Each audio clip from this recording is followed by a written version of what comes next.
You're listening to Big World Network.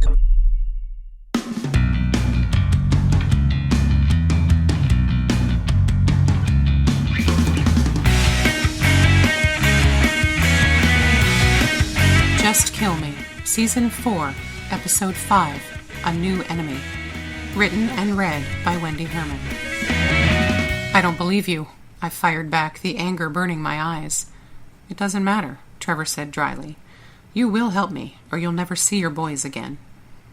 Ever since I'd discovered what Trevor really was, I'd felt more and more disconnected from him, but for the first time, and without my implant activating, all I could think of was how I was going to kill the bastard. Reason climbed its way to the top, however, I decided a gentler tactic might be more effective. Why are you doing this? I asked, injecting pain into my tone. I loved you. He thought that was funny. You loved me because I programmed you to love me, he laughed. Screw gentle. Why? Why did you do that? Why couldn't you just leave me alone? I was losing the compassion in my voice, but I didn't care. I barely noticed the hustle and bustle in the office anymore, as a dozen agents, some I didn't recognize, milled about, talking on cell phones, texting, and coordinating with each other on iPads. Coordinating what? I wasn't sure. I was so livid at the familiar stranger in front of me that I couldn't focus on anything else. The rest of the room started to blur as I glared at Trevor. He met my glare with an evil glint. Why? He bellowed, and for a second the din of the room softened. But just for a second. You and I could have had a real life together, if it hadn't been for Tyler Ripley. He never left your side, never let anyone else have a chance with you. You, Freya McKenna, the veritable fifth element. He seemed to be lost in thought all of a sudden, as his voice trailed off, but the crazy never left his eyes.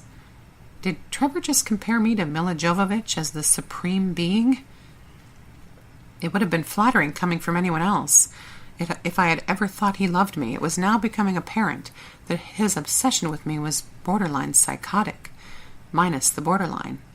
Suddenly he swept everything off Pixley's desk in one quick motion.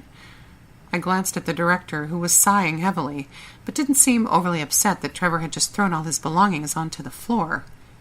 So what's your story? I asked him, not employee to employer, but more like parole officer to parolee. He looked at me and shrugged. I don't condone his current methods, but it seems your husband, I cringed, is trying to clean up his own mess. What does he have on you? I inquired, but Trevor broke in before he could answer. Director Pixley, could you please give us a moment? Trevor asked. Pixley threw his hands up and shook his head, but walked to the door and left, closing it all the way behind him. Almost immediately, Trevor's demeanor changed.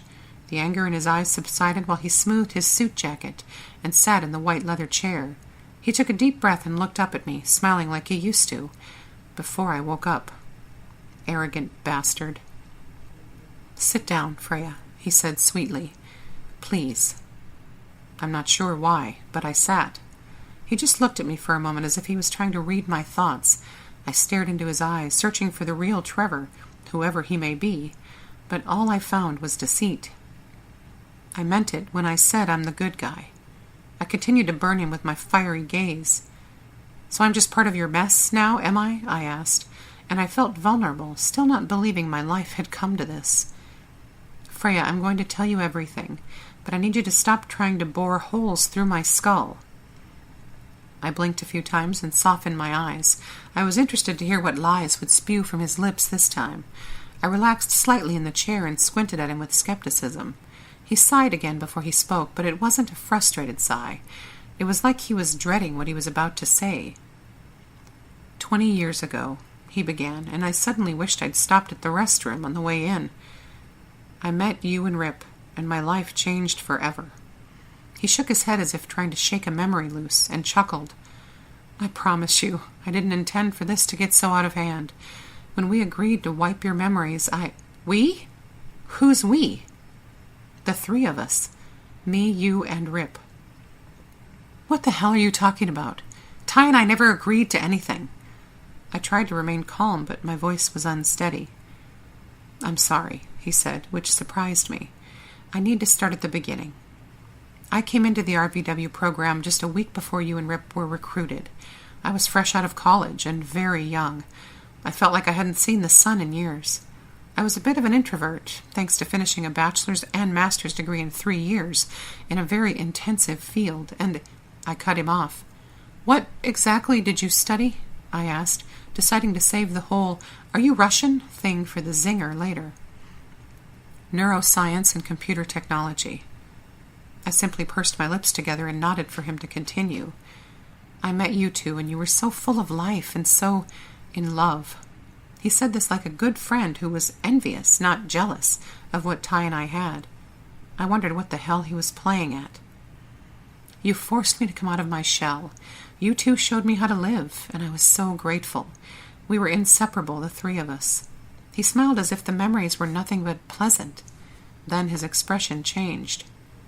"When the word came down that the program was being terminated, and you two along with it, we, the three of us, decided the only way to save you was to erase your memories and hide you, erase everything about RVW. And everything about Ty and me? Why would we agree to that?" "That was an unfortunate side effect." I cocked my head and glared at him. He threw his hands in the air. "I swear, Freya, I never intended to erase so much, but it wasn't an exact science back then. So much of it was a guessing game. I did the best I could. You both knew the risks. It was either that or be fugitives from the government for the rest of your lives, which probably wouldn't have been very long." I still had no idea what to say. He was so sincere I had to keep reminding myself that he was a lying son of a bitch. "Freya, we were just kids. It may not have been the perfect plan, but it was something." "Do you have any proof?" I asked, to which he responded with stunned silence. "I mean, if you knew we wouldn't remember agreeing to it in the first place, you would have had us sign something, or made a Hauser to Quaid video or something." I waited for a response. "We didn't, you weren't supposed to ever remember anything. We didn't think we needed," he stammered. I was silent for a moment, studying his face. He was sincerely struggling with his answer. I decided to entertain the remote possibility that he was telling the truth for the first time in his life. "If that's true, then why the charade? Why the Broadway performance to make everyone believe you're some mad scientist gone awry? If Dunwaddle gets wind of what we did, he'll have us all killed so fast. He's already suspicious. I'm just trying to keep the focus on me. If he realizes you and Rip—" "Dunwaddle? Who the hell is Dunwaddle?" Trevor sighed and folded his hands in front of him. I leaned back a little and crossed my legs, something I only did when I was extremely agitated, because my legs had a tendency to get antsy when that happened. "Dunwaddle is an ancient senator, one of those old coots who refuses to die. He was the head of a committee 20 years ago that doesn't exist anymore, the committee that oversaw the RVW project." I was getting more and more confused. "Okay, why does he want us dead?" Trevor looked worried now. "He was the one who ordered the program to be shut down completely.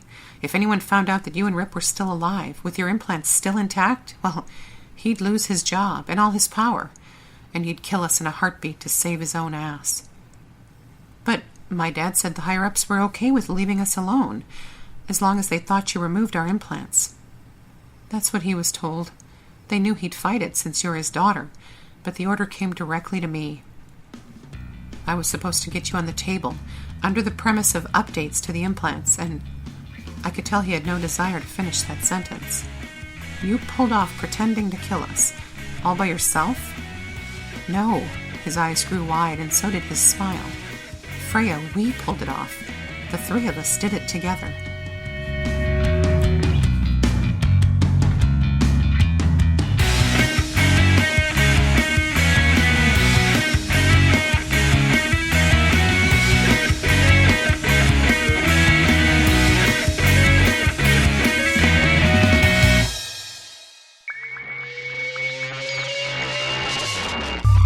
You're listening to Big World Network.